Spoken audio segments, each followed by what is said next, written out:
ওয়া রাহমাতুল্লাহি ওয়া বারাকাতুহু।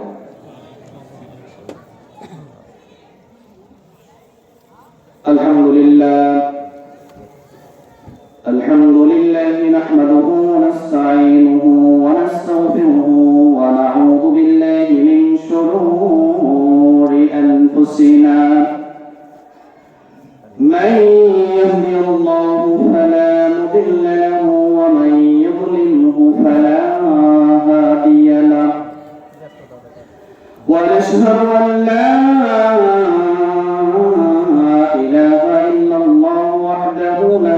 شريك له ونشهد أن سيدنا ونبينا وحبيبنا ومولانا محمدا عبده ورسوله الذي أرسله بالحق بشيرا ونذيرا وداعيا إلى الله بإذنه وسراجا منيرا فقد قال الله تعالى في كلامه المجيد وفي فرقانه الحميد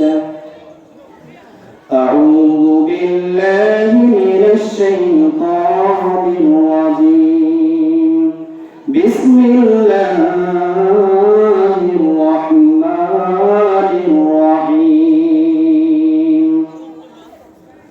زين للناس حب الشهوات من النساء والبنين والقناطير المقنطرة من الذهب والفضة والخيل المسومة والأنعام والحرث ذلك متاع الحياة الدنيا وعنده حسن المآب صدق الله العظيم وصدق رسوله الكريم الحمد لله সমস্ত তারিফ সমস্ত প্রশংসা সেই মহান স্রষ্টা রব্বুল আলামিনের জন্য যে আল্লাহ সুবহানাহু ওয়া তাআলা আজকে এই গভীর রজনীতে ঈশার নামাজ শেষে আজকের এই মাহফিলে বসার জন্য তৌফিক ইনায়েত করেছেন সেই মহান স্রষ্টা মহান রব্বুল আলামিনের দরবারে সকলে আমরা অন্তর থেকে জবান দ্বারা শুকরিয়া আদায় করি সকলে আলহামদুলিল্লাহ। জনাবে নবী করিম সাল্লাল্লাহু আলাইহি ওয়াসাল্লাম তেনার প্রতি আমরা সংক্ষিপ্ত আকারে দরুদ শরীফ জানিয়ে শুকরিয়া জ্ঞাপন করি সকলে বলি সাল্লাল্লাহু আলাইহি ওয়াসাল্লাম। সম্মানিত এলাকাবাসীর উদ্দেশ্য করে একটু আলোচনা করব।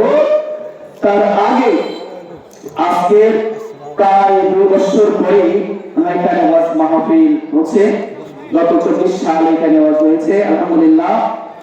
তো এখানে আলোচনা হয় একা একা বক্তার আলোচনা করার জন্য না, এখানে ওয়াজ মাহফিল করা হয় এলাকাবাসীর উদ্দেশ্য করে যেন তারা আসে ওয়াজ মাহফিল শুনে বক্তাদের আলোচনা শুনে। তো আমরা আলোচনা করতে গিয়ে আলোচনা শুনতেছে যদি আমরা রাস্তা ঘাটে এবং দোকান পাটে যদি সময় নষ্ট করি তাহলে সব পাওয়া যাবে, সব মিলবে না, কখনো না। তবে বুঝুন, তাহলে মাইকের শব্দ তো আমাদের ঘরে যাচ্ছে, রাস্তাতে যাচ্ছে, আশেপাশে যাচ্ছে, তাহলে মাইকের শব্দ শুনলে কোরআনের আয়াত শোনা হচ্ছে, ওয়াজ শোনা হচ্ছে, তাহলে তো সব মিলবে না। প্যান্ডেলের নিচে যতক্ষণ ইন্নামা আমালু বিন্নিয়াত নিয়ত থাকবে একটা, সেটা কি যে আমরা এখানে আলোচনা শোনার জন্য আসছি। কিসের আলোচনা? কমপ্লিট কোরআন নাইট, যেটা আল্লাহ তাআলার কিতাব সূরাতুল বাকারার 1 নম্বর আয়াতের পরে থেকে যালিকাল কিতাবু লা রাইবা ফি, যে আল্লাহ তাআলার কিতাব তার ভিতরে কোনো সন্দেহ বিন্দু মাত্র নেই। আমরা এখানে এসেছি যে কোরআনের আলোচনা শোনার জন্য। তাহলে কোরআনের আলোচনা শোনার জন্য এসে যদি রাস্তা ঘাটে ঘোরাফেরা করি অথবা দোকান পাটে চার স্টলে বসে থাকি, বাদাম খাই, ফুচকা খাই, তাহলে সব মিলবে না, মিলবে না। আমাদের রাস্তা হতে হলে প্যান্ডেলের মধ্যে অল্প সময়, আজকে তো হয়ে যাবে, আগামীকাল কি আবার ফেমাস হবে? হবে না। এই জন্য যারা কমিটি ভাইয়েরা ওয়াজের আয়োজন করেছে, কষ্ট করে আলহামদুলিল্লাহ তারাও যেন সফলতা লাভ অর্জন করতে পারে। এই জন্য আমরা অনুরোধ ক্রমে বলছি, বাহিরে ঘোরাফেরা করব না, অন্তত প্যান্ডেলের মধ্যে বসার জন্য চেষ্টা করবো ইনশাআল্লাহ। আল্লাহ তাআলা সবাইকে কবুল করে বলেন আমিন। আল্লাহ রাব্বুল আলামিন কোরআন পাকে বলেছেন, আউয়ালু মা ইউহাসাবু বিহিল আবদু ইয়াউমাল কিয়ামাতিস সালাহ। কিয়ামতের দিন সর্বপ্রথম নামাজের হিসাব হবে। আমার সম্মানিত ভাইরা আমার, আজকে ওয়াজ মাহফিল শোনার জন্য আসছি। ইশার নামাজ পড়ছি কয়জন? খুঁজে পাওয়া যায় না। ইশার নামাজ পড়েছি কয়জন? খুঁজে পাওয়া যায় না। ওয়াজ শুনবো, ফজরের নামাজে শরীক হবো না, ফজরের নামাজ পড়বো না। তাহলে কিয়ামতের দিন হাসরের ময়দানে সর্বপ্রথম কিসের হিসাব হবে? নামাজের হিসাব হবে, তাই না? নামাজের হিসাব দিতে পারবো আমরা? কখনোই না। আপনি কয়বার তো নামাজ পড়েছেন? আপনি কি করেছেন? আল্লাহ রাব্বুল আলামিন আয়াতে বলেন, আকিমুস সালাত ওয়া আতুজ যাকাত। নামাজ পড়ো, যাকাত দাও। আমরা নামাজ পড়লাম, পাঁচ ওয়াক্ত পড়লাম, আলহামদুলিল্লাহ। যারা ধনী আছে, ধনী মানুষ যারা, যাকাত দিতে হবে না। একটা ফরজ ত্যাগ করলেন আপনি, আজকে যদি মরে যান, তাহলে আল্লাহ আপনাকে জান্নাত দেবে না? কখনো না। ইসলামের ভিত্তি পাঁচটি: নামাজ, রোজা, হজ, যাকাত, কালিমা। আমরা কোন কাজে পাঁচটির মধ্যে সহজ আসান কোনটা আমরা বেছে নিই? এক নাম্বার হচ্ছে নামাজ, তার মাঝে মধ্যে অলাপ দলে, মাঝে মধ্যে বাকি একটা। দ্বিতীয় নাম্বার রোজা, রমজান মাসের রোজা সামনে আসতেছে, রমজান মাস, মাহে রমজান মাস, পবিত্র মাস আসতেছে। এই জন্য আমরা রমজান মাসের জন্য প্রস্তুতি গ্রহণ করবো ইনশাআল্লাহ। এই 11 মাসে কি খাইছে নাই খাইছে হিসাব দিতে হবে। রমজান মাসে যত পারেন খাইবেন, এই জন্য আমাদেরকে পুঁজি অবলম্বন করতে হবে, রাখতে হবে, রমজান মাসে যেন আমরা বেশি বেশি খাইতে পারি। এরপরে আসেন, নামাজ গেল, রোজা গেল, হজ। যারা ধর্মপ্রাণ ব্যক্তি আছে, হজ করার মতো সামর্থ্য আল্লাহ রাব্বুল আলামিন আপনাকে দিয়েছে। যদি হজ না করে যদি আপনি মারা যান, কোটি কোটি টাকা আপনার আছে, লক্ষ টাকা আছে, হজ করে না করে যদি মারা যান, আমার রাসূল পাক সাল্লাল্লাহু আলাইহি ওয়াসাল্লাম বলেন, ওই ব্যক্তি ইহুদি, নাসরা, খ্রিস্টান হয়ে মারা গেল, আমার দেখার বিষয় নয়। তাই লেখা আছে, নামাজ গেল, রোজা গেল, হজ গেল, কালিমা সহজ। কালিমাটা বললাম, লা ইলাহা ইল্লাল্লাহু মুহাম্মাদুর রাসূলুল্লাহ পড়লাম, এটা সহজ মেনে নিলাম। আর একটা নামাজ, রোজা, হজ, যাকাত, কালিমা। তাহলে যাকাতের বিষয় এসে আমরা দুর্বল হয়ে যাই। এখন আসেন আমার সম্মানিত ভাইরা আমার, যারা আমরা ওয়াজ মাহফিল আলোচনা শোনার জন্য আসছি, শুধু আমি অল্প একটু কথা বলার জন্য এখানে আসছি। সেটা হচ্ছে কি, যে আমাদের আজ হোক কাল হোক, যে কোনো সময় আমাদের মরতে হবে, হবে কিনা? যে কোনো সময় মরতে হবে। ম্যান ইজ মর্টাল, মানুষ মরণশীল। এই মরণশীল কখন আমরা মারা যাবো? একজন মানুষ এখানে বলতে পারবো? কেউ পারবো না কখন আমরা মারা যাবো। মালাকুল মাউত আজরাইল আলাইহিস সালাম কখন চলে আসবে কেউ জানি? কেউ জানি না। আজকের ইশার নামাজ যারা পড়েন নাই, এক ওয়াক্ত নামাজের হিসাব দিতে পারবেন না। আপনি নামাজের মধ্যে আছেন, আজরাইল আলাইহিস সালাম সেখানে আসতে পারে না। জমির মধ্যে আছেন, সেখানে মালাকুল মাউত আজরাইল যাবে না।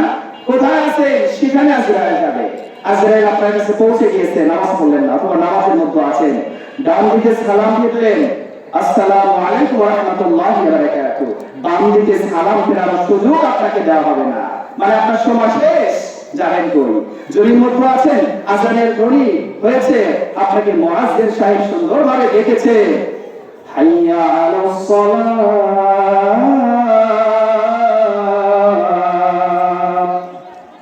হাইয়া আলাল ফালাহ। ডাকে না? নামাজের জন্য আসে, কল্যাণের জন্য আসো, নাকি কিনা? আমার ফজরের নামাজের সময় মুয়াজ্জিন সাহেব আরামের ঘুমকে ত্যাগ করে যখন দেখে আসসালাতু খায়রুম মিনান নাওম, ঘুম হইতে নামাজ উত্তম। আর আমরা মেনে নিয়েছি না, নামাজ হইতে ঘুম উত্তম। কিসের জন্য? আমরা তো এই শীতের কম্বল ত্যাগ করি না, পানি ঠান্ডা, ওযু করতে ভয় লাগে।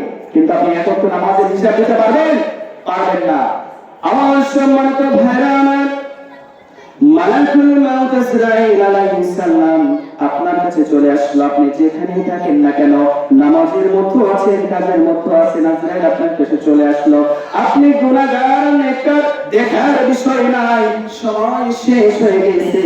আল্লাহ পাক আরশে আজিমে হাযা কুরসিয়ুন, একটা গাছের মধ্যে আপনার মৃত্যু, জন্ম, হায়াত সব কিছু লিপিবদ্ধ করে রেখেছে। আপনার হায়াত যখন ফুরিয়ে যাবে, আরশে আজিমে কুরসি নষ্ট একটা গাছ, ওই গাছের পাতার মধ্যে আপনার নাম লেখা আছে, জন্ম লেখা আছে, হায়াত লেখা আছে। যখন আপনার হায়াত ফুরিয়ে যাবে, এক সেকেন্ড বাকি নাই, সময় শেষ হয়ে গিয়েছে। আপনি কোন দেশে আছেন, চাঁদের দেশে আছেন, মাটির গর্তের নিচে আছেন, দেখার বিষয় নাই। যেখানে থাকেন না কেন, মালাকুল মাউত আজরাইল সেখানে পৌঁছে যাবে। সালাম দিয়ে আপনার জানটা বাহির করে নিয়ে চলে যাবে। আপনি দেহটা পড়ে থাকবে জমিনের উপরে, রূহটা চলে যাবে। এখন আসেন সম্মানিত ভাইরা আমার, আপনার আত্মীয় স্বজন দূর দূরান্ত থেকে আপনাকে দেখার জন্য আসবে। মসজিদের মাইকে এলান হয়ে যাবে, অমুক গ্রামের অমুক চাচা আজকে দুনিয়ার মধ্য থেকে চলে গিয়েছে, হয় কিনা? মসজিদের মাইকে এলান হয়ে যাবে, প্রচার হয়ে যাবে, ওই মানুষটা দুনিয়া হয়ে চলে গেছে, আজকে ওয়াজ শোনার জন্য আসছে, ফজরের নামাজ পড়ে শোনা গিয়েছে মারা গেছে। হতে পারে কিনা? এবার আসেন জীবনের শেষ মার্কেট, একটা সাদা কাপড় আপনাকে উপহার দেবে, একখানে সাদা কাপড় আপনাকে উপহার দেবে। বলে যে সাদা কাপড় ধনী করে আছে নাই, ধনী নাই, গরিব নাই, হিংসা নাই, অহংকার নাই, সবার জীবনে আমাদের যাওয়ার পথে একটা সাদা কাপড় হবে। এই সাদা কাপড়ে কিছু লেখা নাই, এই সাদা কাপড়টা মোড়ান দিয়ে আপনাকে কবরের দিকে নিয়ে চলে যাবে। সবাই আসবে দাফন করার জন্য, আপনাকে মাটির মধ্যে রাখা হবে। 40 কদম করে যখন চলে যাবে, আল্লাহর পক্ষ থেকে আপনার কবরের মধ্যে ফেরেশতা আসবে। কি আসবে? আল্লাহর পক্ষ থেকে আপনার কবরের মধ্যে 2টা ফেরেশতা আসবে। কোন কথা নাই, দাঙ্গা হাঙ্গা নাই, অহংকার নাই, হিংসা নাই। কবরের মধ্য থেকে আপনাকে আবার জিন্দা করা হবে। আপনাকে প্রশ্ন করলো, মান রব্বুকা? কি প্রশ্ন করবে? আমাদের রবের পরিচয় চাইবে। কি চাইবে? আমাদের রবের পরিচয় চাইবে। যদি রবের পরিচয় না দিতে পারেন, হায় আফসোস, ওখানে কেউ তো সঙ্গী সাথে হবে না। পাশে থাকবে আপনার বাবার কবর, আর পাশে থাকবে মায়ের কবর, সন্তানের কবর, কিন্তু ওখানে কোনো সহযাত্রী পাবে না। যদি একজন মুমিন হয়, আমরা মুমিন বলে দাবি করতে পারবো না। হাদিস শরীফের মধ্যে আসছে কি, কুফাতুল মুমিনিল মাউত, ঈমানদারদের জন্য হবে মৃত্যু উপহার স্বরূপ। আমরা মরে যাওয়ার সময় আমাদের কিছু দিতে পারি না। আমাদের মৃত্যুটা এমন ভাবে হয়, হয় দুর্ঘটনায় হবে, না হলে অসুস্থতায় হাসপাতালে বিছানা হবে, ঈমান নিয়ে যেতে পারি না। তাহলে কুফাতুল মুমিনিল মাউত, ঈমানদারদের জন্য মুক্তি হবে মৃত্যু উপহার স্বরূপ। তাহলে আজকে আসেন কবরের মধ্যে যখন আপনাকে প্রশ্ন করলো, মান রব্বুকা, আফসোস, উত্তর দিতে পারলেন না। কেন পারবেন না? আপনি নামাজ পড়েন নাই, রোজা করেন নাই, আমল করেন নাই, দান সদকা করেন নাই, ওয়াজ মাহফিল শুনতে আসেন নাই। আপনি ওয়াজ মাহফিল হইলে এখানে ঘোরাফেরা করেছেন। এখন আসেন, যদি একজন মুমিন হয়, সঙ্গে সঙ্গে বলবে কি, আনা রাব্বি আল্লাহ, আমাদের রবকে আল্লাহ। একটু আস্তে বললেন, একটু জোরে বলেন, আমাদের রবকে আল্লাহ। আবার আপনাকে প্রশ্ন করবে, মান দীনুকা, যেটা দিনটা নিয়ে, ধর্ম নিয়ে বাড়াবাড়ি আছে কিনা? এই ধর্ম নিয়ে, এই ধর্ম, ওই ধর্ম ভালো, ওইটা বড়, সেটা বড়, এত বাড়াবাড়ি কেন? কবরের মধ্যে কি আপনার অন্য ধর্মের প্রশ্ন করা হবে? আপনার ধর্মের পরিচয় চাইবে। আমরা মুসলমান, আমাদের ধর্মের নাম কি? আমার দিন ইসলাম। আমাদের ধর্মটা কি? জোরে বলে, আমার ধর্ম কি? ইসলাম ধর্ম। আবার লাস্টে বলবে, নবিয়্যুকা, আমাদের নবীর পরিচয় চাইবে। কি চাইবে? আমাদের নবীর পরিচয় চাইবে। আকার ইঙ্গিতে দেখানো হবে, একজন মুমিন বান্দা আমার নবীর পরিচয় দেবে। আমার নবী হলেন মুহাম্মদ সাল্লাল্লাহু আলাইহি ওয়াসাল্লাম। যদি 3টা প্রশ্নের উত্তর মুমিন বান্দা দিয়ে দেয়, রব্বি করিম, দয়ালু মেহেরবান, আপনার জন্য এমন একটা শান্তিময় কবর রেখেছে। আমরা এখানে যে কয়জন মানুষ আসছি, আমরা কবরের পরিচয় দিতে পারবো? আমরা সকলে জানি মানুষ মরে যাওয়ার পরে থাকে কোথায়? 3.5 হাত মাটি, এটার নাম কবর। এটা আমরা জানি, ঠিক কিনা? আমরা সাধারণ মানুষ আছে যারা, আমরা কোরআন বুঝি না, নামাজও পড়ি না, আমরা তো জানি মরে গেলে কবরের মধ্যে যায়। হ্যাঁ, মানলাম কবরের মধ্যে যান, কিন্তু কবরের নাম আছে কিনা? কবরের নাম আছে 2টা।